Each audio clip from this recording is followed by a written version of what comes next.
អា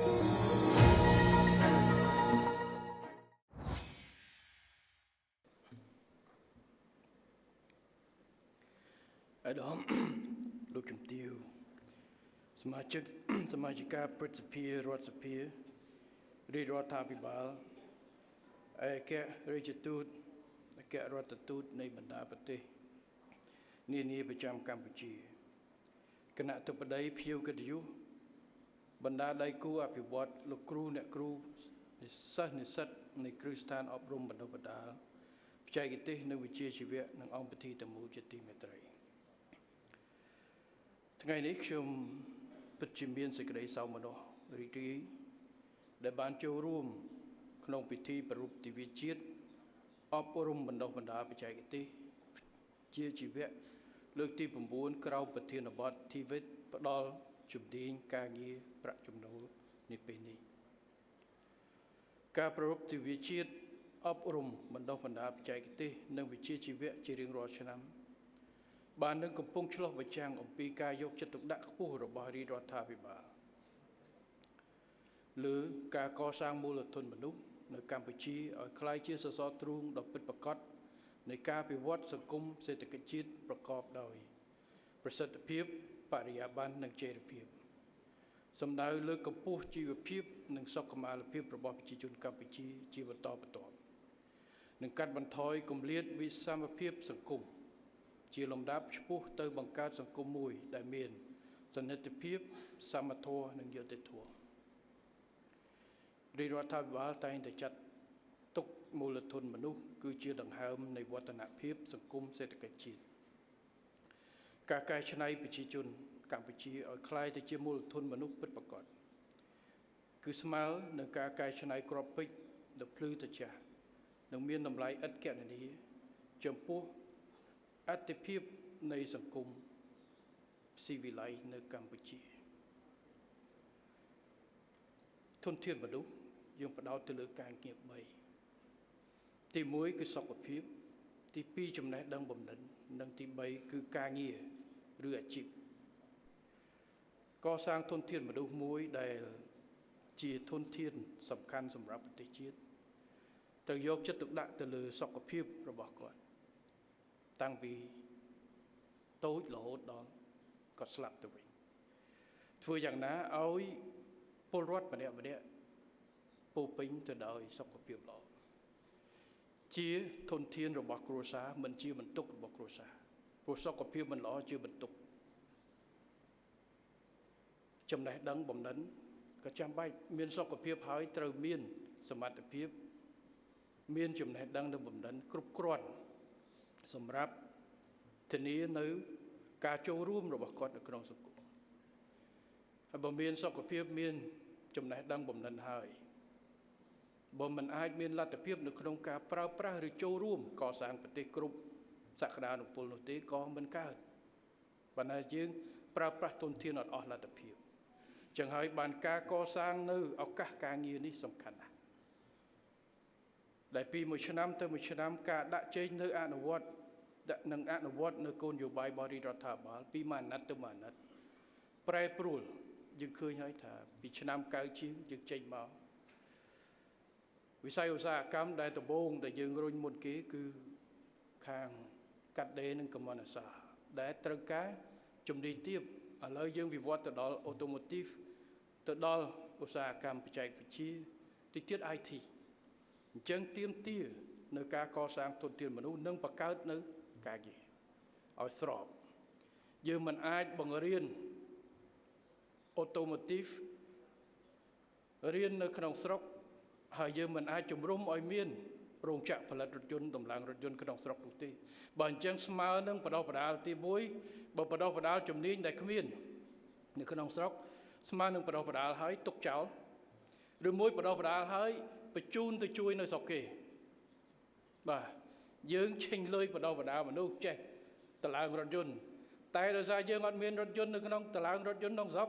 យើងបង្កើនយើងរុញទៅឲ្យទៅជួយនៅប្រទេសផ្សេងចឹងហើយបានជាយើងដាក់គោលនយោបាយឲ្យមកដល់បោកនេះ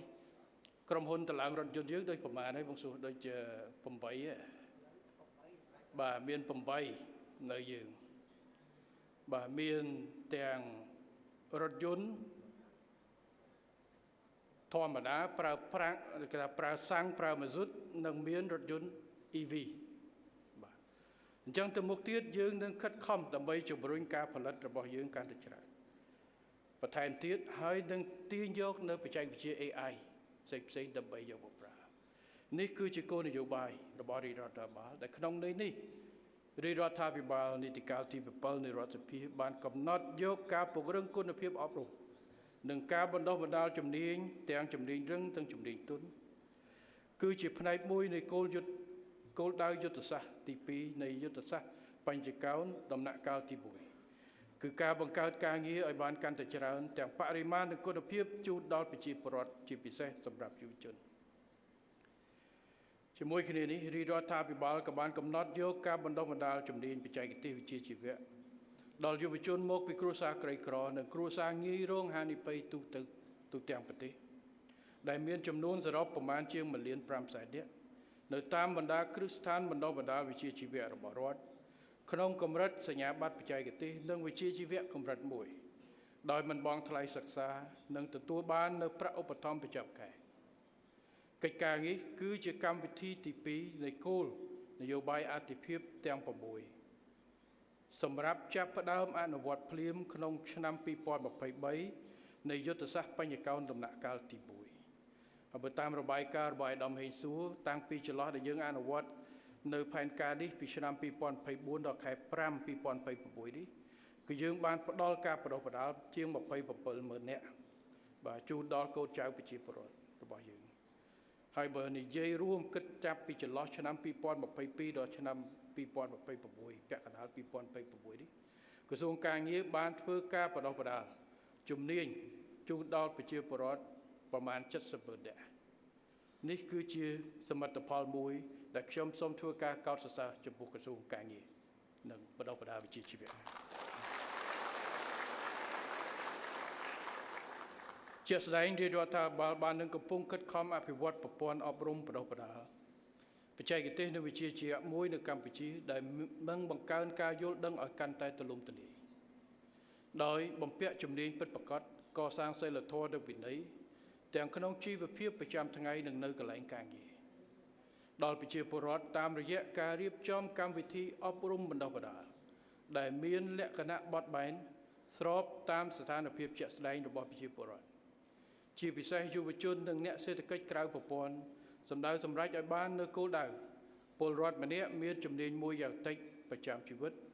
ឬមិនទុកឲ្យពលរដ្ឋណាម្នាក់គ្មានជំនាញនោះឡើយនៅក្នុងន័យនេះក្រសួងការងារនិងក្រសួងអប់រំបានសហការគ្នារៀបចំនៅកន្លងអប់រំថ្មីមួយដែលហៅថាកន្លងវិជ្ជាជីវៈកន្លងទៅក្រសួងអប់រំមានកន្លង2កន្លងវិទ្យាសាស្ត្រនិងកន្លងវិទ្យាសាស្ត្រសង្គមឥឡូវគឺសូមឲ្យជំរុញមួយទៀតដែលក្នុងដើមបណ្ដាត់នេះខ្ញុំបានណែនាំឲ្យអាដាមហេងសួរនិងអាដាមហងជួនអរុនធ្វើការជាមួយគ្នាហើយមកដល់ពេលនេះយើងក៏បានដាក់សាកល្បងនៅ49វិទ្យាល័យធ្វើយ៉ាងណាចង់ឲ្យមានកន្លងនៅក្នុងការជ្រើសរើសនៅក្នុងការបណ្ដុះបណ្ដាលកន្លងវិជ្ជាជីវៈមានគោលបំណងជួយតម្រង់ទិសសិស្សនៅក្នុងការជ្រើសរើសអាជីពការងារដូចជាអ្នកបច្ចេកទេសផ្នែកឧស្សាហកម្មកសិឧស្សាហកម្មសិប្បកម្មពាណិជ្ជកម្មផលិតកម្មកសិកម្មសេវាកម្មអ្នកគ្រប់គ្រងការដ្ឋានជំនួយការវិស្វករអ្នកបច្ចេកទេសកម្រិតមធ្យមជាមួយការបន្ថែមជំនាញ Digital និងបញ្ញាសិប្បនិម្មិតឬ AI ដោយអនុញ្ញាតឲ្យសិស្សដែលប្រឡងធ្លាក់សញ្ញាបត្រមធ្យមសិក្សាបឋមភូមិប៉ុន្តែបានចូលរៀនឬប្រឡងជាប់កម្មវិធីស្ពានចម្លងឬកម្មវិធីសមមូលអប់រំកម្រិតមូលដ្ឋាន BIP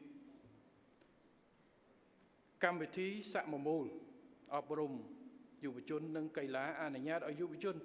កម្ពុជាដែលមានអាយុចាប់ពី14ឆ្នាំឡើងទៅនឹងបានបោះបង់ការសិក្សារៀនបញ្ចប់ថ្នាក់ទី9និងទទួលបានសញ្ញាបត្រសមមូលអាចចូលរៀនឆ្នាំទី1នៃកន្លងវិជ្ជាជីវៈនេះគឺជាកិច្ចការសំខាន់យើងមិនចង់ឲ្យយុវជនរបស់យើងត្រូវបោះបង់ការសិក្សាហើយគ្មានជំរឿននោះទេយើងឃើញថាក្នុងមួយឆ្នាំអ្នកដែលធ្លាក់ បឋមភូមិមិនអាចឈានទៅរៀនដល់មធ្យមសិក្សាថាថ្នាក់បាក់ឌុបចុះគឺមានចំនួនច្រើនហើយបើគ្មានឱកាសឬគ្មានមធ្យោបាយណាសម្រាប់ឲ្យគាត់ចាប់យកជំនាញឬមួយបង្កើនបំណិនឬមួយក៏ឱកាសឲ្យគាត់អាចគេថាជាស្ពានឆ្លងទៅបន្ថែមទៀតទីមួយជីវិតរបស់គាត់រហូតដល់និវត្តន៍ទៅវិញគឺនៅតែប៉ុណ្ណឹងនឹងយើងនឹងខាតបង់ឧទាហរណ៍មួយឆ្នាំមាន10000នាក់ដែលមិនអាចឆ្លងជាប់ត្រឹមថ្នាក់ទី9ហើយមិនអាចមានឱកាសផ្សេងទៀតអញ្ចឹងកម្រិតយល់ដឹងនិងកម្រិតសមត្ថភាពរបស់គាត់នៅតែថ្នាក់ទី9រហូតដល់គាត់អាយុ60ឆ្នាំយើងមិនចង់បានចឹងទេហើយខ្ញុំជឿថាក៏មិនទាំងអស់គ្នាត្រូវតែទៅរៀនរហូតដល់ថ្នាក់បាក់ឌុបនៅតាមកន្លងនៃក្រសួងអប់រំទាំងអស់នោះដែរនៅច្រើនគ្រប់ប្រទេសទាំងអស់គឺមានជាក់ស្ដែងនៅប្រទេសសិង្ហបុរីប្រទេសសិង្ហបុរីក៏ដូចគ្នាវាមានកន្លងតាមក្រសួងអប់រំនិងកន្លងតាម Polytechnic ដូចយើង TVET ដូចគ្នាដើម្បីជាជំនាញទៅហើយទី2យើងក៏ចង់បានមូលដ្ឋានសម្រាប់បម្រើឧស្សាហកម្មបម្រើនៅវិស័យផ្សេងទៀតពីធនធានមនុស្សយើងអត់ចាំបាច់ដល់ចប់ថ្នាក់ទី12ហើយបានយកទៅតម្រង់ទិសរៀនសម្រាប់បម្រើឧស្សាហកម្មនោះទេអញ្ចឹងការរៀបចំកន្លងថ្មីនេះគឺយើងធ្វើយ៉ាងណាអាចជំរុញអនុវត្តឲ្យបានលឿនជាជាងទុកធនធានមនុស្សយើងដែលមិនឆ្លងផុតចូលទៅមធ្យមសិក្សាគឺអាចចាប់យកនៅឱកាសដើម្បីបណ្ដុះបណ្ដាលបន្តថែមទៀតក្រសួងអប់រំយុវជននិងកីឡានិងក្រសួងការងារនិងបណ្ដុះបណ្ដាលវិជ្ជាជីវៈក៏បានចាប់ផ្ដើមអនុវត្តនៅកន្លងអប់រំថ្មីនៅកម្ពុជានេះនៅឆ្នាំ2025-26ដែលបានបញ្ជាក់មិញនេះនៅវិទ្យាល័យចំនួន49ហើយដែលបានផ្ដល់ជំរឿសបន្ថែមដល់សិស្សវិទ្យាល័យដែលស្ថិតនៅក្បែរតំបន់សេដ្ឋកិច្ចពិសេសឬសួនឧស្សាហកម្មនឹងមានបំណងទៅកាន់ទីផ្សារការងារលឿនអាចជ្រើសរើសយកកន្លងវិជ្ជាជីវៈនៅវិទ្យាល័យសម័យឬតាមឧបនិស្ស័យនិងបំណិនរបស់ខ្លួនសម្រាប់ឆ្នាំ2027ក្រសួងទាំងពីរក៏កំពុងពិនិត្យវាយតម្លៃសាលាចំនួន5បន្ថែមទៀតដែលមានទីតាំងនៅក្បែរតំបន់សេដ្ឋកិច្ចពិសេសនៅខេត្តចំនួន4មានខេត្តកណ្ដាលស្វាយរៀងពោធិ៍សាត់និងកំពង់ស្ពឺចំណុចទី2គឺអាដាមហេស៊ូបាន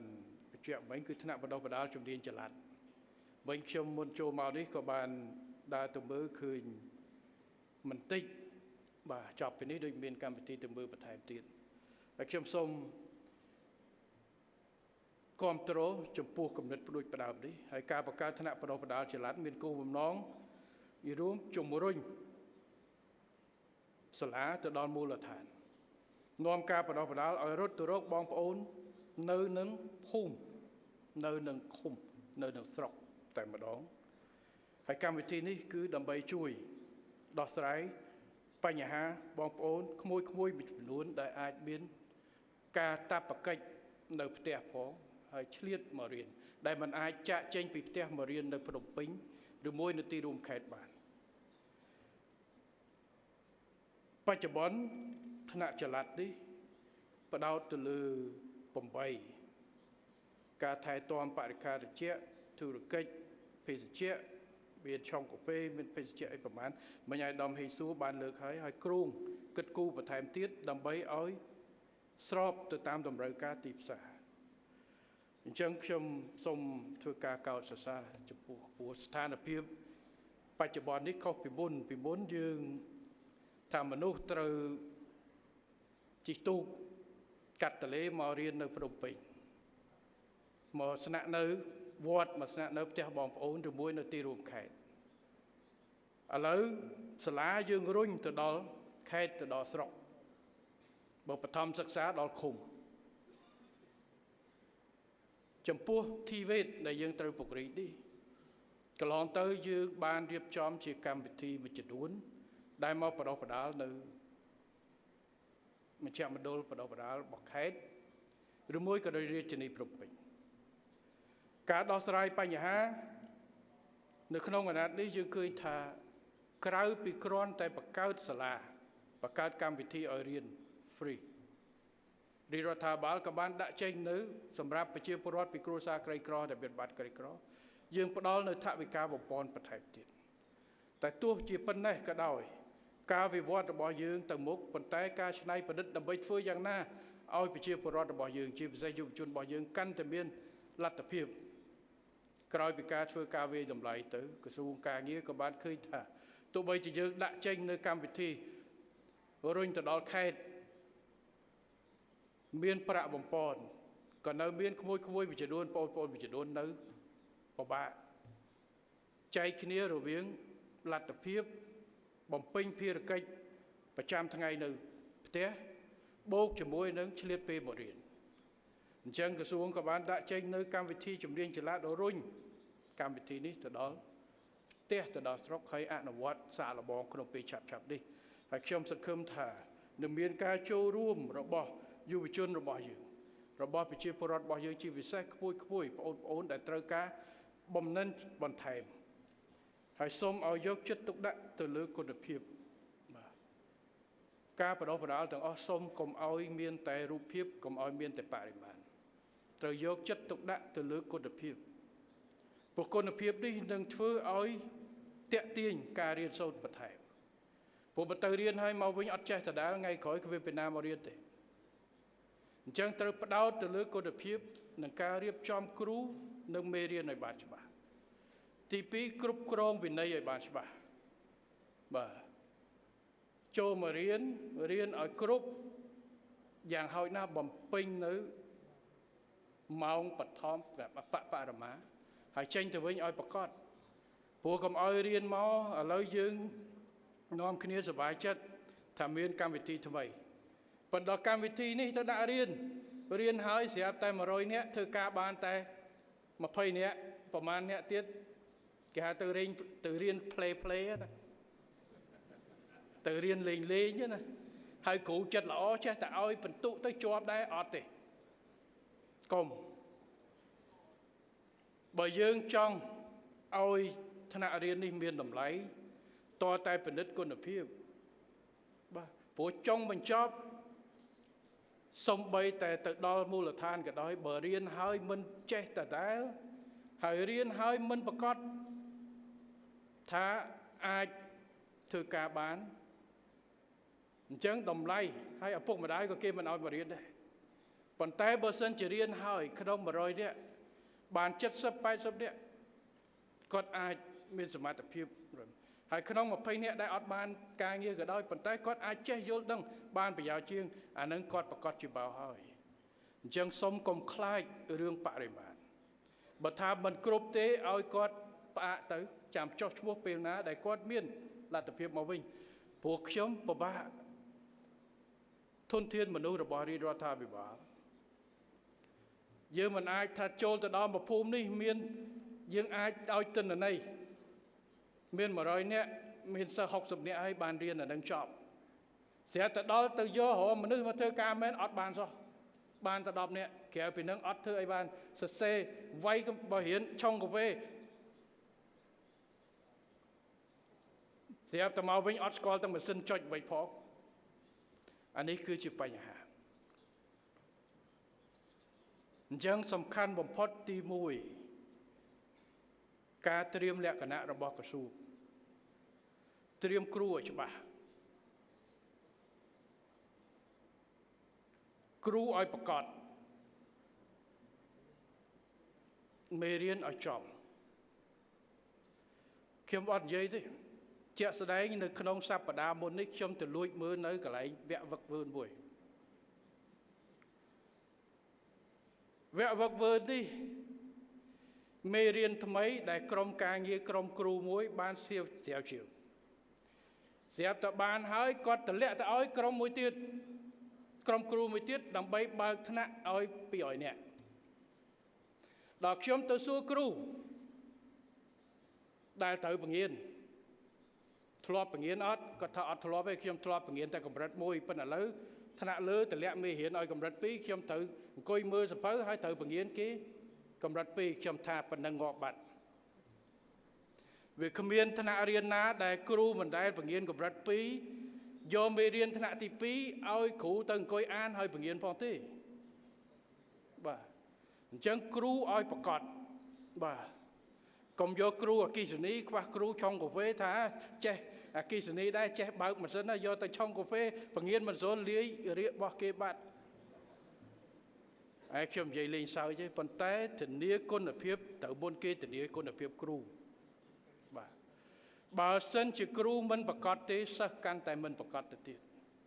បាទជាជាងបើកថ្នាក់5បើគ្មានគ្រូគ្រប់5បើកដំបូងគឺកុំបើកវគ្គពង្រៀនសិស្សបើកវគ្គពង្រៀន trainer ទៅ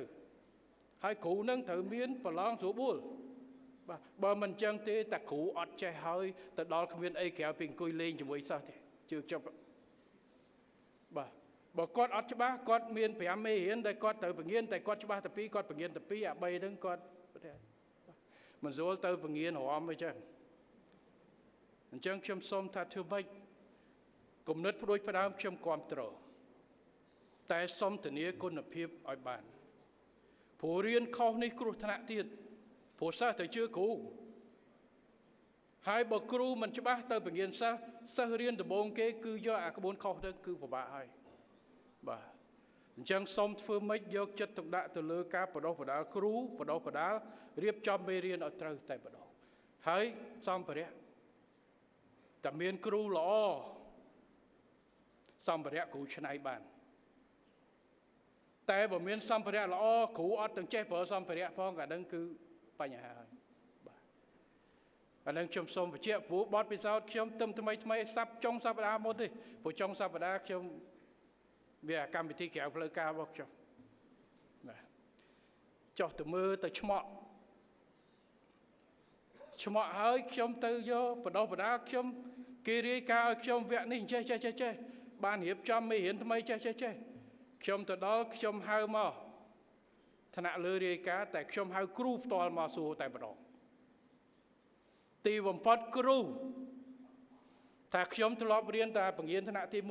1ដល់ឥឡូវថ្នាក់ទី2នេះខ្ញុំយកសភៅទៅអង្គុយរៀនហើយកាត់យល់ខ្លួនឯងចាំយកទៅបង្រៀនគេស្អែកអត់បានទេអានឹងដាច់ខាតត្រូវមានថ្នាក់បង្រៀនគ្រូឲ្យប្រកបហើយខ្ញុំអត់និយាយថ្នាក់ណាមេរៀនណាមុខវិជ្ជាអីទេបាទអានឹងទុកលក្ខការទុកឲ្យឆ្ងល់ចុះប៉ុន្តែវាអត់ខុសពីជំនាញទេគ្រប់វិស័យទាំងអស់ត្រូវធ្វើយ៉ាងហ្នឹងបាទហើយខ្ញុំជឿថាសាលាក្រសួងការងារអត់ខ្វះគ្រូព្រោះយើងមានសាលាប្រមាណហើយពីព្រំពេញបាទប៉ុន្តែប្រយ័ត្នបញ្ហាត្រង់នេះប្រយ័ត្នគ្រូពីពេញអត់ព្រមទៅដល់ពេលគ្រូពីពេញអត់ព្រមទៅផែនការមានស្រាប់តែយកគ្រូមិនច្បាស់លាស់នៅតាមមូលដ្ឋាននឹងបញ្ហាគ្រូមូលដ្ឋានក៏ចោះឲ្យតែគាត់ច្បាស់លាស់បដោះបដាគាត់ឲ្យច្បាស់សិនហើយមានសចនាករវាយតម្លៃឲ្យច្បាស់ខ្ញុំសូមតែប៉ុណ្្នឹងទេបើមិនចឹងយើងនឹងចំណាយពេលវេលាខ្ជះខ្ជាយធនធានអត់ខុសហើយពង្រៀនខុសគោលដៅពង្រៀនខុសសមត្ថភាពអត់ស្រង់បានហើយវាទៅណាគឺជាធនធានមនុស្សរបស់ជាតិរបស់យើងឥឡូវហាងកាហ្វេគេជួលមនុស្សមិនបើសិនជាអ្នកចប់វគ្គរបស់ក្រសួងការងារមកអត់ចេះក្រុមហ៊ុនគេមកដាក់តែបន្តិចឈប់តិចឲ្យបញ្ហាជាងម៉ាស៊ីនជាមិនបើមកជួសជុលគាត់វាខូចលើសដើមដោះបានដល់ទៅគុំមានសោះខ្ចៅ10អានឹងខ្ញុំពីក្មេងអាសាអាឡានគេយកមកហ្នឹងយកមកចេះដោះទៅវិញគុំសោះខ្ចៅឧទាហរណ៍អញ្ចឹងគុណភាពនេះគឺជាអ្វីដែលសំខាន់ដែលខ្ញុំសូមលើកបរិមាណល្អហើយប៉ុន្តែគុណភាពនៃបរិមាណនេះបន្តមួយឲ្យដឹងមួយតែម្ដងបាទប៉ុន្តែយើងមិនអាចបង្រៀនយកថ្នាក់កម្រិតខ្ពស់ទៅបង្រៀននៅមូលដ្ឋានតែថ្នាក់មូលដ្ឋានបឋមនឹងឲ្យច្បាស់តែបឋមចេញមកគាត់អាចធ្វើអីបានអញ្ចឹងគឺយើងបង្កើនទំនុកទុកចិត្តបើន័យថាយើងបង្កើននៅឱកាសការងារឲ្យគាត់ព្រោះពេលដែលសិស្សរៀនចប់មានទឹកដៃមានគុណភាពកន្លែងគេចង់រកគេយកតែបើសិនកាន់សញ្ញាបត្រនឹងក៏អត់ច្បាស់ប្រហែលជាក្រុមហ៊ុនមួយឬមួយក៏សិប្បកម្មមួយគេប្រហែលជាមិនចង់យកទេព្រោះបើមួយមកបញ្ហា10បានតែ2បានតែ3អញ្ចឹងគេពិបាកតែបើមួយដឹងមួយអានឹងគឺបង្កើននៅឱកាសការងាររៀនឲ្យចប់រៀនឲ្យចេះរៀនហើយឲ្យផ្គុំជាមួយការងារដែលអាចធ្វើទៅបានបាទ អានេះគឺជាគោលដៅដែលយើងចង់បានសម្រាប់ TVET បាទនេះគឺខ្ញុំសូមឲ្យយកចិត្តទុកដាក់ទៅលើចំណុចនេះទន្ទឹមនេះរាជរដ្ឋាភិបាលក៏បន្តរក្សាបាននូវសុខសន្តិភាពស្ថិរភាពនយោបាយសន្តិសុខសង្គមសម្រាប់ធ្នាប់សាធារណៈព្រមទាំងបន្តរក្សាបាននូវស្ថិរភាពម៉ាក្រូសេដ្ឋកិច្ចភាពធន់នៃហិរញ្ញវត្ថុសាធារណៈកំណើននៃពាណិជ្ជកម្មអន្តរជាតិនិងការបណ្ដាក់ទុនវិនិយោគទាំងក្នុងស្រុកនិងពីបរទេសដែលជាមូលដ្ឋានគ្រឹះនៃការបង្កើតការងារថ្មីនិងរក្សាការងារចាស់ក៏ដូចជាការធានានិរន្តរភាពនៃទីផ្សារសម្រាប់ផលិតផលនិងកសិផលកម្ពុជាជាក់ស្ដែងសេដ្ឋកិច្ចកម្ពុជាសម្រេចបានកំណើនខ្ពស់និងរឹងមាំជាងការរំពឹងទុកក្នុងអត្រាប្រមាណ 5.3% នៅឆ្នាំ 2025 ជាមួយអត្រាអតិផរណាទាបស្ថិរភាពអត្រាប្តូរប្រាក់រៀលធៀបនឹងប្រាក់ដុល្លារអាមេរិកក៏ដូចជាកំណើនរឹងមាំនៃការនាំចេញនិងទុនបម្រុងអន្តរជាតិក្នុងគោលបំណងជំរុញឲ្យការអភិវឌ្ឍវិស័យបណ្ដុះបណ្ដាលបច្ចេកទេសវិជ្ជាជីវៈកម្ពុជាឲ្យផលិតបាននៅមូលធនមនុស្សប្រកបដោយចំណេះដឹងទូលំទូលាយដែលបានជំនាញពិតប្រាកដព្រមទាំងមានសីលធម៌និងវិន័យខ្ញុំសូមដាក់ចេញនៅអនុសាសន៍មួយចំនួនដូចខាងក្រោមទី1ក្រសួងការងារនិងបណ្ដុះបណ្ដាលវិជ្ជាជីវៈត្រូវបន្តធ្វើបរិវត្តកម្មការបណ្ដុះបណ្ដាលជំនាញបច្ចេកទេសនិងវិជ្ជាជីវៈតាមរយៈការពង្រឹងប្រព័ន្ធអប់រំបណ្ដុះបណ្ដាលជំនាញកែលម្អប្រព័ន្ធអេកូឡូស៊ីសម្រាប់ការអភិវឌ្ឍជំនាញផ្លាស់ប្ដូរជំនាញនិងបង្កើនជំនាញតាមរយៈការកែតម្រង់កម្មវិធីបណ្ដុះបណ្ដាលជំនាញកម្មវិធីផ្លាស់ប្ដូរជំនាញកម្មវិធីបង្កើនជំនាញនិងកម្មវិធីធ្វើតេស្តទទួលស្គាល់ជំនាញកម្មវិធីធ្វើតេស្តវាយតម្លៃសមត្ថភាពដែលមានពីមុននិងកម្មវិធីបណ្ដុះបណ្ដាលនៅកន្លែងការងារដោះស្រាយបញ្ហានៃភាពមិនស៊ីសង្វាក់គ្នារវាងការបណ្ដុះបណ្ដាលនិងតម្រូវការទីផ្សារទាំងប្រភេទនិងគុណភាពជំនាញតាមរយៈការពង្រឹងកម្មវិធីវឹកវើកូនឈៀងកម្មវិធីបណ្ដុះបណ្ដាលជំនាញផ្នែកលើការងារនិងកម្មវិធីបណ្ដុះបណ្ដាលជំនាញតាមបច្ចេកវិទ្យា Digital និងការជំរុញការបណ្ដុះបណ្ដាលចល័តនិងការបង្កើតវេនសិក្សាឲ្យបានច្រើនស្របតាមតម្រូវការជាក់ស្ដែងរបស់ប្រជាពលរដ្ឋនៅតាមមូលដ្ឋានជាពិសេសយុវជននិងអ្នកសេដ្ឋកិច្ចក្រៅប្រព័ន្ធទី2ក្រសួងអប់រំយុវជននិងកីឡាត្រូវសហការឲ្យកាន់តែជិតស្និទ្ធជាមួយក្រសួងការងារនិងបណ្ដុះបណ្ដាលវិជ្ជាជីវៈបន្តជំរុញការបង្កើនបរិយាកាសល្អសម្រាប់ការអប់រំការបណ្ដុះបណ្ដាលប្រកបដោយគុណភាពនិងជំនាញខ្ពស់តាមរយៈការពង្រឹងអភិបាលកិច្ចល្អនៅតាមគ្រឹះស្ថានអប់រំបណ្ដុះបណ្ដាលការពង្រឹងគុណភាពនៃការអប់រំបណ្ដុះបណ្ដាលគ្រប់កម្រិតការជំរុញការដាក់ឲ្យប្រើប្រាស់គន្លងអប់រំថ្មីនៅកម្ពុជាដោយបញ្ចូលគន្លងវិជ្ជាជីវៈទៅក្នុងការអប់រំនៅថ្នាក់មធ្យមសិក្សាទុតិយភូមិការជំរុញការបង្កើតសាលារៀនចំនួនថ្មីនិងសាលាគំរូនិងការលើកកម្ពស់ការអប់រំ Digital រួមទាំងការអភិវឌ្ឍហេដ្ឋារចនាសម្ព័ន្ធ Digital នៅតាមគ្រឹះស្ថានអប់រំបណ្ដុះបណ្ដាលក្រសួងការងារនិងបណ្ដុះបណ្ដាលវិជ្ជាជីវៈត្រូវបន្តសហការជាមួយក្រសួងស្ថាប័នពាក់ព័ន្ធជំរុញប្រសិទ្ធភាពនិងភាពស័ក្តិសិទ្ធិនៃការអនុវត្តគោលនយោបាយជាតិស្ដីពីការអភិវឌ្ឍ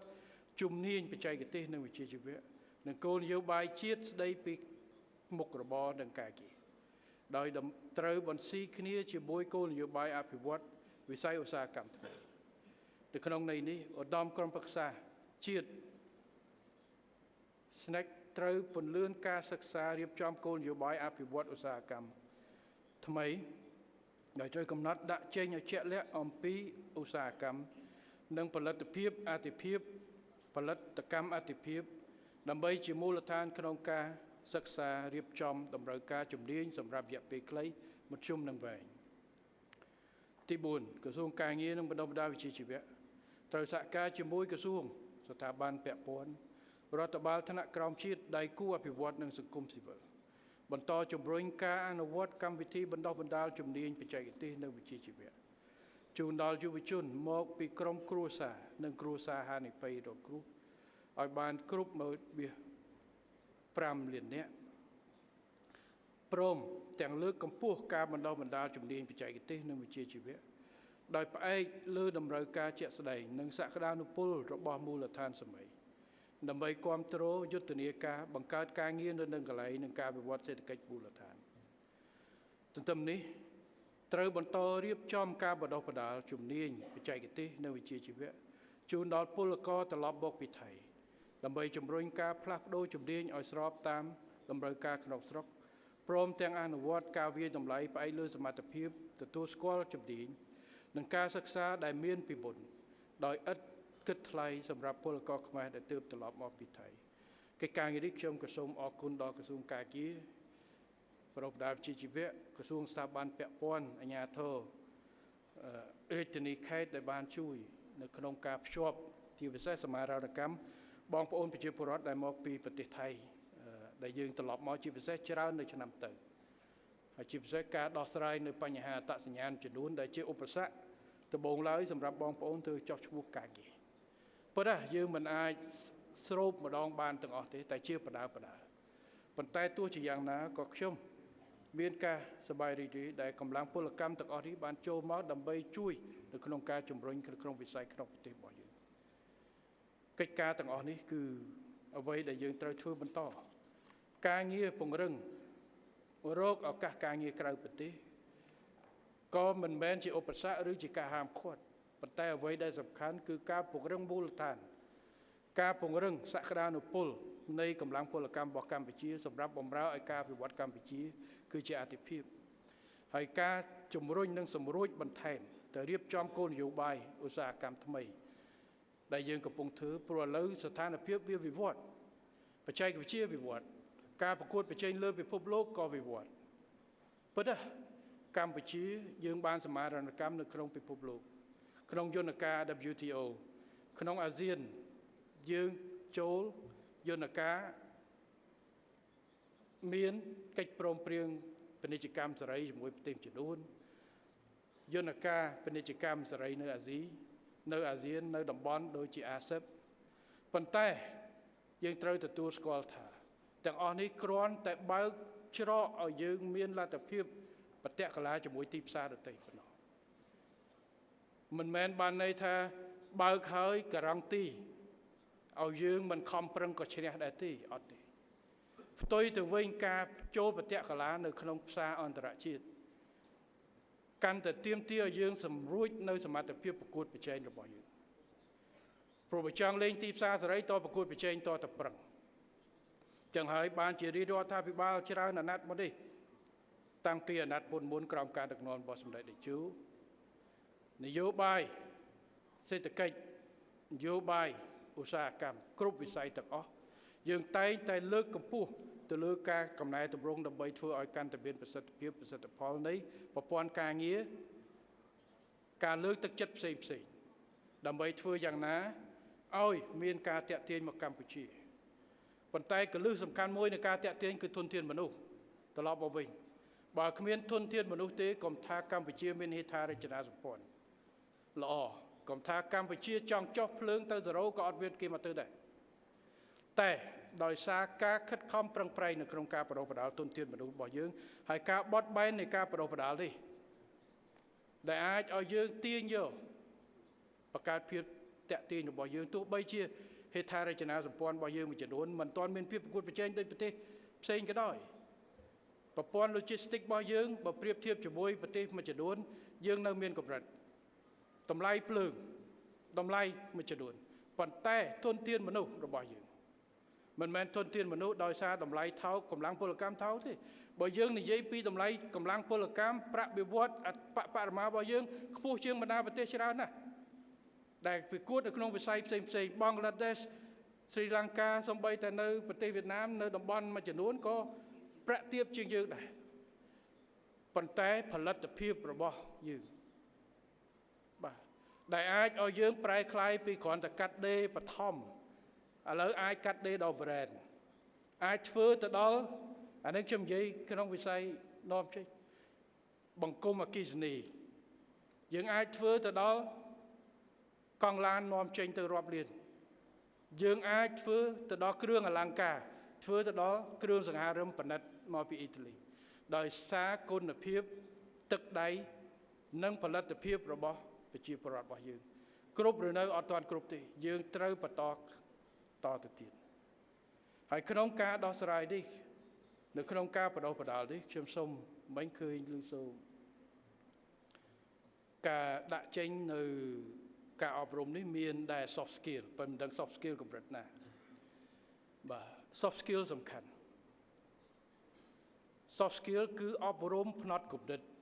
ការគិតថ្ងៃមុនខ្ញុំស្ដាប់ពីណាទេនេះគាត់និយាយទៅមួយយ៉ាងកាលជំនាន់ខ្ញុំជំនាន់8ជាងជំនាន់អីដែលប្រទេសលំបាកមិនសូវមានជំងឺបាក់ទឹកចិត្តទេដល់ជំងឺ depression ភាគច្រើនកើតនៅពេលដែលស្ថានភាពឥឡូវទៅមើលប្រទេសដែលកំពុងតែរងសង្គ្រាមអត់មានមនុស្សណា complain រឿង depression ទេព្រោះមួយថ្ងៃគិតតែ survival គិតតែត្រូវរស់ត្រូវទៅតស៊ូជំងឺ depression ឬជំងឺបាក់ទឹកចិត្តទីពេលខ្លះរឿងតូចក៏បង្កឲ្យមានមនុស្សសមត្ថភាពចេញពីសាលាជាមួយគ្នារៀនដូចគ្នាពេលដែលចេញទៅធ្វើការអ្វីដែលខុសគ្នាគឺខុសនៅផ្នត់គំនិតនិងវិធីសាស្ត្រក្នុងការគិតនឹងថាគឺការងារនេះឯងបាទឥឡូវឧទាហរណ៍មនុស្សពីរនាក់វិជ្ជាបណ្ឌិតដូចគ្នា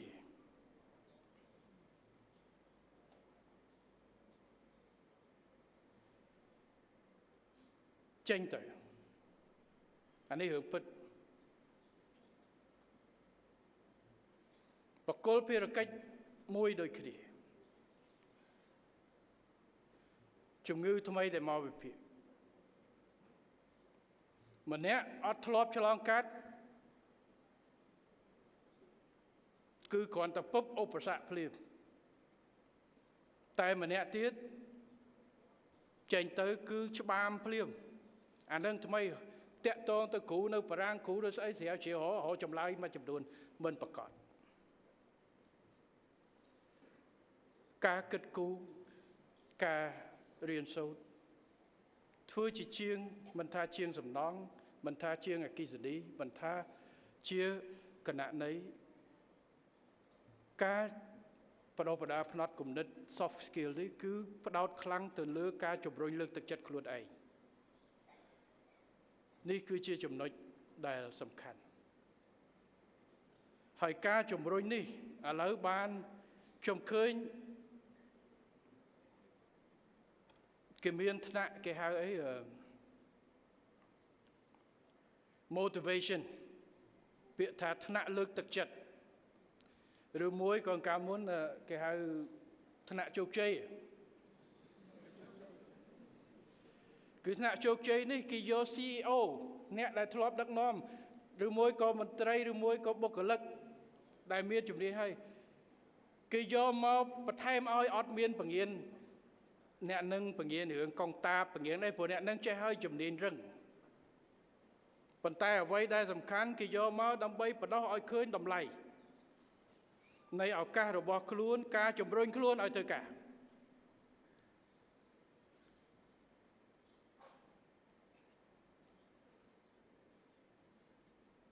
ថ្ងៃមុនខ្ញុំប្រាប់ជំនួយការបងធ្វើការឲ្យគេនៅធនាគារពិភពលោកធ្វើការតម៉ោង4ចប់ភ្លឺព្រឹកឡើងម៉ោង6ងើបជាអតេះភ្លើងទៅទៀតអត់មានរឿងស្អីណាបាក់បៀទេការជំរុញបែបនេះការលើកទឹកចិត្តបែបនេះព្រោះរដ្ឋាភិបាលក្តីក្រសួងការងារក្តីគ្រូក្តីមានឱកាសត្រឹមតែបង្រៀនទេបើកថ្នាក់រៀនឲ្យប៉ុន្តែការជំរុញមករៀនខ្លួនឯងនេះយកឱកាសដែលមករៀនមួយខែឬមួយក៏2អាទិត្យទៀតច្បាមយកប្រពន្ធណាចេញទៅធ្វើឲ្យសមត្ថភាពយើងស្រូបប្រពន្ធណាចេញទៅคล้ายទៅជាដុំពេជ្រភ្លឺកម្រិតណាគឺខ្លួនឯងហើយនេះគឺជាការសំខាន់ជាពិសេសរឿង TVET នេះបាទ TVET ការបដិបដាវិជ្ជាជីវៈព្រោះនៅក្នុងសង្គមរបស់យើងផ្នត់គំនិតរបស់យុវជនយើងជំនួយគិតថា TVET នេះ រៀងទៅវាដូចជាថ្នាក់ទី2កម្រិត2វាមិនមែនកម្រិត1ដោយបាក់ដប់ឬមួយក៏បញ្ញាបត្រអត់ទេទី1ត្រូវដុសខាត់ឲ្យគាត់ឲ្យយល់ថាបង្រៀន TVET នេះមិនមែនជាបង្រៀនស្តង់ដារកម្រិត2ទេគឺមានតម្លៃស្មើនឹងយើងរៀនថ្នាក់បញ្ញាបត្រឬមួយក៏រៀនយកបាក់ដប់ដូចតែគ្នាកុំឲ្យមើលស្រាលទៅលើជំនាញនេះបាទចឹងខ្ញុំថាការដុសខាត់មួយនៅក្នុងបរិញ្ញាបត្រមិនថាយើងបរិញ្ញាជាចល័តឬមួយរៀននៅសាលាត្រូវទី1ត្រូវបញ្ចូលឲ្យគាត់យល់អំពីតម្លៃនេះ soft skill បាទទី2ថាគាត់មកអង្គុយនេះនៅពេលដែលមនុស្សច្រើនណាស់អត់ទាន់មានឱកាសគាត់នៅអង្គុយនេះនឹងប្រែក្លាយអនាគតរបស់គាត់ប៉ុន្តែគាត់មានតែខ្លួនគាត់ទេដែលអាចកែប្រែបានកម្រិតដែររដ្ឋបានត្រឹមតែឲ្យឱកាសរៀនបើកស្អីទៅប៉ុណ្្នឹងគ្រូខំប្រឹងហើយប៉ុន្តែចេញទៅធ្វើការយ៉ាងណាគឺសូមជំរុញខ្លួនឯងបរៀនទៅព្រោះឥឡូវបើថាមិនមករៀនដល់ខេត្តមកចំណាយពេលចោះយើងរុញទៅដល់ហើយសូមមករៀនសូមឲ្យរៀនឲ្យទៀងទាត់ហើយយកអាហ្នឹងច្បាស់បាទអាហ្នឹងឧទាហរណ៍នៃការជំរុញ soft skill ព្រោះតែគ្មានការជំរុញលើកទឹកចិត្តការស្គាល់តម្លៃនៃឱកាស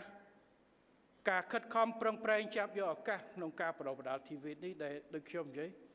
គឺថាឥឡូវយើងត្រូវតស៊ូយ៉ាងណាធ្វើយ៉ាងណាឲ្យ10ឆ្នាំទៀត TVET នេះคล้ายទៅជាជំនាញមួយដែលអាការយល់ច្រឡំនឹងការគិតគូរថាវាជាជំនាញកម្រិត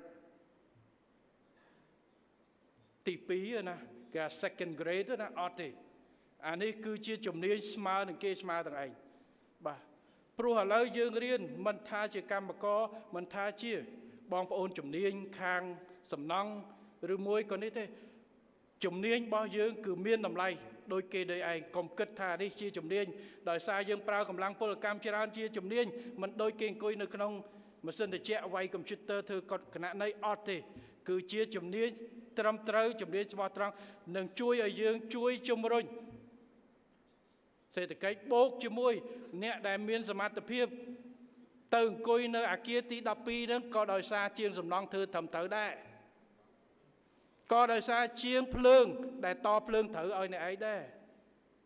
ក៏ដោយសារជាងដែលចេះតម៉ាស៊ីនត្រជាក់ឲ្យអ្នកធ្វើការស្រួលដែរអញ្ចឹងតម្លៃនៃជំនាញ TVET នេះគឺតម្លៃមហិមាស្មើគេស្មើឯងអត់មានជាតម្លៃឬមួយក៏ជាជំនាញកម្រិត2ជំនាញនោះទេគឺស្មើតម្រូវការទាំងអស់អាហ្នឹងគឺថាត្រូវឲ្យមាន soft skill ការបដូរផ្នត់គំនិតការចាប់យកឱកាសនេះហើយជាមូលដ្ឋានសម្រាប់រុញទឹកចិត្តឲ្យគាត់រៀនបន្ថែមទៀតព្រោះនេះសំខាន់ព្រោះដូចខ្ញុំនិយាយកាលពីការលំបាកម្នាក់ចង់រស់ចង់បានឱកាសពេលខ្លះដល់ឱកាសវាច្រើនពេកមនុស្សមានច្រើនពេកច្បងច្បល់អង្គុយរៀនអត់ដឹងតែរៀនចង់ធ្វើអីអត់មានទិសដៅពិតប្រាកដគ្រាន់តែមករៀនមកប្រគប់កិច្ចទៅម៉ែដេញឲ្យមករៀនគេមកដាក់ឲ្យទៅហើយកុំដេកដល់ម៉ោង8ហើយងើបឡើងទៅម៉ោង7ទៅរៀនជួនកាលក្មួយអត់តន់ទេយើងក៏ធ្លាប់ក្មេងដូចគ្នាដែរអាយុពេលខ្លះ5 6 10 7 10នឹងតន់បានអីផងបាទប៉ិនពីឆ្នាំយុវជនឆ្នាំ90ជាមួយយុវជនឆ្នាំ2020ឥឡូវដល់ generation អីហ្នឹងយើងអាចឥឡូវដល់អី Z ហ៎បាទយុវជន Z ឥឡូវនេះគឺគាត់មានជំរឿសច្រើនកាលជំនាន់ខ្ញុំ1ម៉ោងអត់មានអ៊ីនធឺណិតមើលទេមើលតែសភៅតែជំនាន់នេះ1ម៉ោងគាត់អង្គុយមើលអាអ៊ីនធឺណិត TikTok Facebook នឹងចង់45នាទីទៅហើយអញ្ចឹងអារម្មណ៍របស់គាត់បែកច្រើនអញ្ចឹងដែលខ្ញុំថាការប្រមូលផ្ដុំ soft skill នេះសំខាន់នៅរៀនជំរុញគាត់ដាក់វិន័យឲ្យបានច្បាស់ឲ្យមានការគ្រប់គ្រងហើយធ្វើតេស្តរបួសសច្ចតាករទី2 soft skill ជួយជំរុញគាត់ដើម្បីបង្កលក្ខណៈបាទបង្កលក្ខណៈឲ្យធ្វើការតស៊ូធ្វើការប្រើប្រាស់ឱកាសនិងច្នៃប្រឌិតខ្លួនឯងបាទហើយកុំឆាប់បាក់ទឹកចិត្តពេកមិនគួរមានពាក្យថាបាក់ទឹកចិត្តទេព្រោះបាក់ទឹកចិត្តបាក់តែខ្លួនឯងគ្មានពេលណាមកបាក់ជំនួសទេក្រៅតែពី បិទឱកាសខ្លួនឯងក្នុងការដើរទៅមុខអញ្ចឹងគឺត្រូវធ្វើយ៉ាងណាចាប់ទៅយើងមិនអាចថាអ្វីនៅក្នុង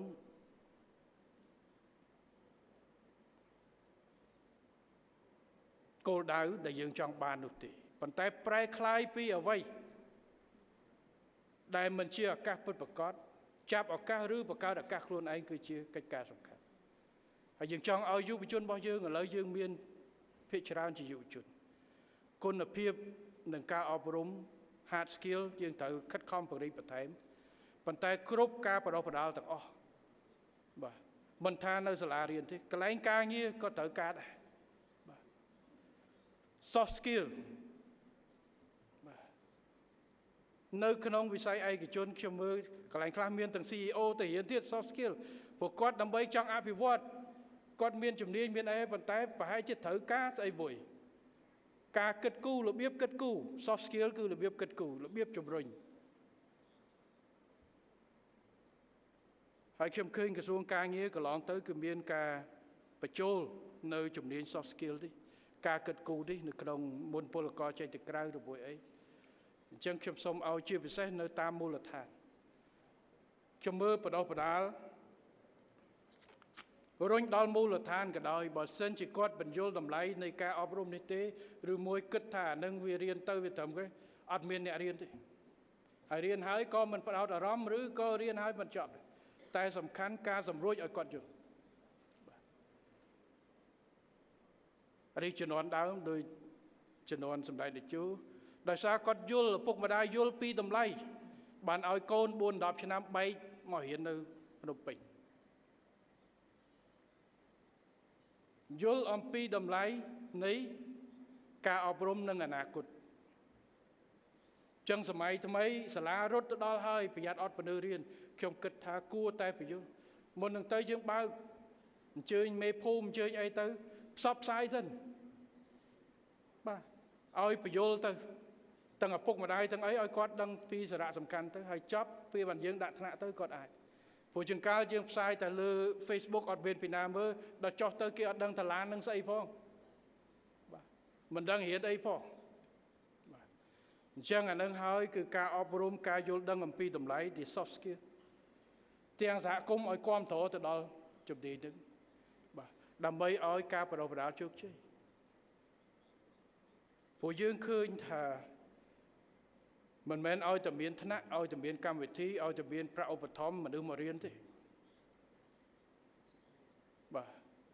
ហើយក៏មិនប្រកាសថាគេយល់ពីតម្លៃដែរតម្លៃឲ្យហួសឲ្យស្គាល់អំពីអ្វីដែលគាត់អាចទទួលបានដើម្បីជួយអនាគតរបស់គាត់មិនមែនត្រឹមតែបានថ្នាក់មួយខែបានលុយមួយខែប្រមាណស្អីប្រមាណអត់ទេបើអញ្ចឹងអត់ជោគជ័យទេបាទអញ្ចឹងខ្ញុំសូមឲ្យបញ្ចូលទៅលើនេះទី2ការខិតខំធ្វើការងារបំពេញការជំរុញខ្លួនឯងមិនថារៀនមិនថាការងារហើយនៅក្នុងវិស័យអប់រំក៏ដូចជាការងារផ្សេងការជំរុញលើកទឹកចិត្តនិង soft skill នេះខ្ញុំគិតថាជាកិច្ចការសំខាន់ការជំរុញលើកទឹកចិត្តនិងការជំរុញរបៀបគិតគូរនៃផ្នត់គំនិតក្នុងការធ្វើការងារដែលមនុស្ស2នាក់ចេញពីសាលាដូចគ្នារៀនដូចគ្នាទាំងអស់តែពេលដែលចេញធ្វើការងារខុសគ្នាដោយសារផ្នត់គំនិតហើយខ្ញុំជឿអ្នកដែលធ្លាប់ធ្វើគ្រប់គ្រងគេមានអ្នកនៅពីក្រោមប្រហែលជាអាចយល់អ្នកខ្លះរៀនបានខ្ពស់មិនប្រកាសថាប្រកែធ្វើការជាងអ្នកអត់ទាន់ផ្នត់គំនិតមិនប្រកាសថារៀនកាន់តែខ្ពស់អាសាជាងអ្នកដែលរៀនបានតិចមិនទាន់បានតែច្បាមរៀនពីការងារផ្ទាល់ soft skill ច្បាមរៀនខ្លួនឯងចំណុចរៀនខ្លួនឯងមិនរៀនតែនៅក្នុងការបដិបដាល TVET ដែលយើងបើកថ្នាក់នោះទេតែជំរុញបន្ថែមទៀតហើយឲ្យយ៉ាងហោចណាស់ឲ្យយល់អំពីតម្លៃនៃថ្នាក់ដែលយើងកំពុងរៀនដើម្បីឲ្យរៀនទៅវាចប់ព្រោះដើម្បីឲ្យចេញទៅចប់រៀនឲ្យចេះឲ្យមានសមត្ថភាពធ្វើការនោះតលតែទាំងពីរគ្រូសាលាត្រៀមលក្ខណៈគ្រប់គ្រាន់តែសិស្សផងនេះគឺជាកិច្ចការសំខាន់បាទ ហើយបើយើងបដោះបដាលផ្នត់គំនិតបែបនេះបានគឺយើងជោគជ័យហើយបាទវាអត់មានអីត្រឹមនឹងទៀតទេបាទមេរៀនមិនអាច download ចូលខួរក្បាលមនុស្សទេទោះជា download ចូលក៏មិនអាចជំរុញបេះដូងមនុស្សឲ្យខំប្រឹងធ្វើការដើម្បីជំរះខ្លួនឯងដែរទេបាទបើ download ពេញតែខួរក្បាលតែបន្តិចបាក់ទឹកចិត្តដេកស្ពាកបន្តិចបាក់ទឹកចិត្តអត់ធ្វើបាទធ្វើការទៅត្រឹមម៉ោង7យប់ស្រែកចាយថាទៅលែងរួចហើយបាក់ហើយ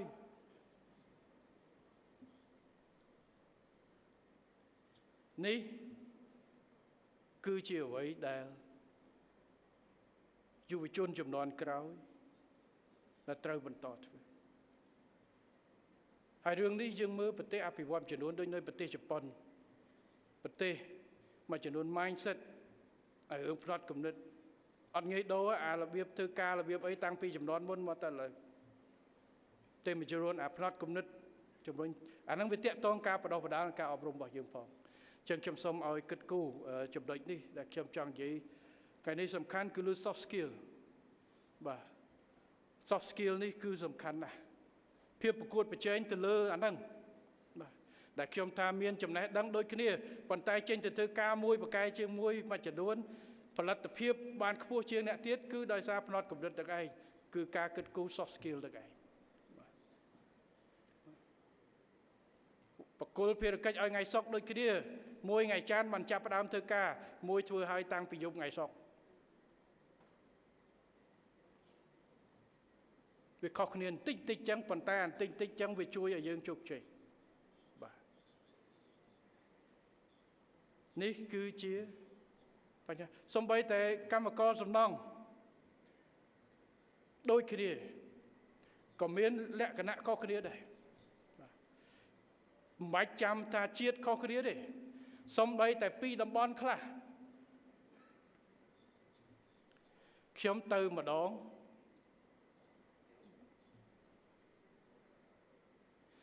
ទៅខេត្តមួយខ្ញុំអត់ចេញឈ្មោះឲ្យកុំឲ្យប៉ះពាល់ខេត្ត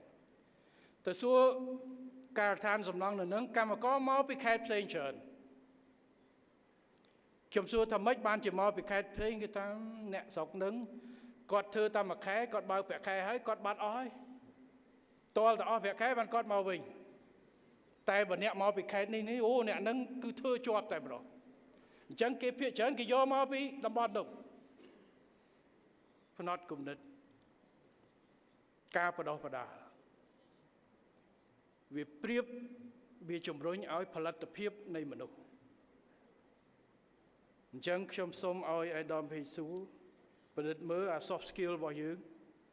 ពួកខ្ញុំអត់បានសួរលម្អិតរៀនអី soft skill ហ្នឹងបកប្រែជំនាញទុនប៉ុណ្ណឹងវាពិបាកបកជាខ្មែរជំនាញទុនជំនាញរឹងខ្ញុំមិនដឹងបកយ៉ាងម៉េចអាទុនអារឹងហ្នឹងបាទគាត់តែយល់ថាអារឹងហ្នឹងគឺជំនាញបច្ចេកទេសដល់អាទុនហ្នឹងជំនាញខ្លួនឯងវារុញខ្លួនឯងបកចឹងមិនដឹងត្រូវអត់ទេប៉ុន្តែ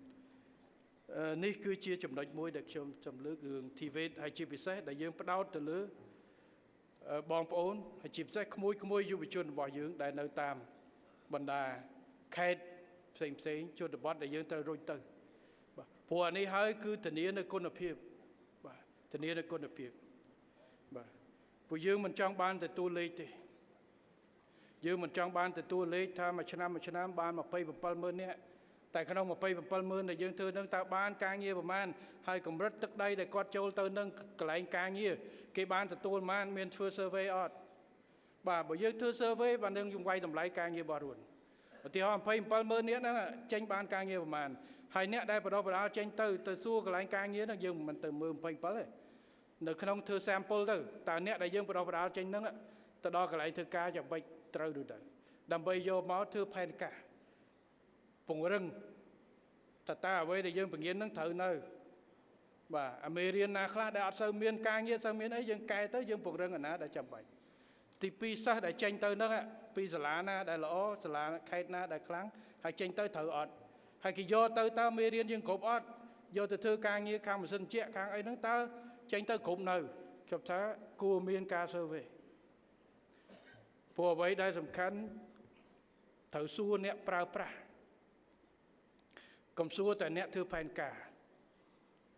អាហ្នឹងបានថ្ងៃមុនខ្ញុំទៅសាលាកន្លែងវឹកវើមួយហ្នឹងគឺខ្ញុំអត់យកតែអ្នកផែនការមករាយការណ៍ឲ្យខ្ញុំបានតាស្ដាប់ល្អតែខ្ញុំហៅមកទៅបងអ្នកប្រើប្រាស់គឺគ្រូដែលត្រូវបង្រៀនផ្ទាល់សួរមើលតើគ្រប់អត់លក្ខណៈត្រៀមលក្ខណៈបើអត់គ្រប់ឲ្យកែព្រាមចឹងយើងសួរទាំងគ្រូយើងផងបាទព្រោះសុំកុំខ្លាចថាដាក់អីចេញទៅដំបងវាល្អអត់ខ្ចោះសុំកុំត្រូវទទួលស្គាល់តែអ្វីប្រែคล้ายពីការគិតទៅជាសកម្មភាពជាចំណុចវិជ្ជមានមួយខ្លះហើយទៅការនេះដែលខ្ញុំសូមសរសើរទៅដល់ក្រសួងការងារដែលគោលនយោបាយយើងដាក់ពីដើមអាណត្តិហើយបានរៀបចំផែនការចាត់តាំងគ្រូចាត់តាំងការបណ្ដុះបណ្ដាលធ្វើបានអាហ្នឹងមួយ270000នាក់ប៉ុន្តែកុំខ្លាចថាពេលដែលយើងបង្រៀនទៅវានៅចំណុចចន្លោះបោកត្រូវធ្វើការវាយតម្លៃដើម្បីកែសម្រួលតទៅទៀតដើម្បីឲ្យចំណុចនេះការអប់រំនេះពី270000នាក់ទៅ1.5 លាននេះកាន់តែមានប្រសិទ្ធភាពអ្នកដែលចេញបន្តទៀតបាទធ្វើការវាយតម្លៃជាប់ជាប្រចាំប្រគុណភាពគឺជាកត្តាកំណត់នៃភាពជោគជ័យក្នុងការអប់រំធនធានមនុស្សនិងបណ្ដុះបណ្ដាលធនធានមនុស្សហើយជាពិសេស TVET នេះតែម្ដងបាទព្រោះ TVET មានជំរឿននិងជំនាញថ្មីច្រើនហើយត្រូវការបណ្ដុះបណ្ដាលហើយរយៈពេលខ្លីអត់4ឆ្នាំឬមួយ12ឆ្នាំដោយក្រសួងអប់រំទេបាទអញ្ចឹងការគិតគូរការវាយតម្លៃនេះសូមឲ្យធ្វើជាប្រចាំដើម្បីយើងពិនិត្យគុណភាពបើណា QC quality check ការឆែកគុណភាពនៃការអប់រំទាំងមេរៀនទាំងគ្រូនិងគុណភាពសំខាន់បំផុតមនុស្សដែលចេញពីសាលាយើងទៅហ្នឹងទីមួយបានការងារប៉ុន្តែនៅក្នុងការងារហ្នឹងគេទទួលស្គាល់អត់អាហ្នឹងសំខាន់បាទព្រោះបើចេញទៅដូចអត់ចេញរៀនក៏ដូចអត់រៀនអញ្ចឹងថ្ងៃក្រោយគេគ្រាន់ឃើញសញ្ញាបត្រគេលែងឲ្យតម្លៃតែបើសិនចេញទៅអ្នកកាន់អាហ្នឹងមួយរៀងគ្រាន់បើហ្នឹងហើយហើយនឹងហើយដែលចាប់ផ្ដើមឲ្យមនុស្សឲ្យតម្លៃទៅលើកម្មវិធីរបស់យើងបាទព្រោះបើមកចំណាយឲ្យកូនគេមករៀនមួយខែហើយចេញទៅវិញដូចមិនប្រកាសបញ្ជាអានឹងគេមិនឲ្យមកទេទុកឲ្យនៅជួយហើយក្មេងៗក៏មិនដឹងថាមកធ្វើបាទអញ្ចឹងសំខាន់បំផុតគឺគុណភាពរៀបចំទាំងអស់ទាំងhard skill ទាំង soft skill ទាំងការវាយតម្លៃដើម្បីធ្វើយ៉ាងណាឲ្យបរិមាណរបស់យើងคล้ายទៅជាបរិមាណដែលមានគុណភាពបាទមិនបាន1.5 លានក៏មិនបានចុះកុំបខំយកតួលេខយឺតក៏យឺតចុះបើមិនចប់1.5 លានក្នុង2028យើងបន្តទៅអាណត្តិក្រោយទៀតកុំពិបាកឲ្យតែមួយចេញមកប្រកាសបាទ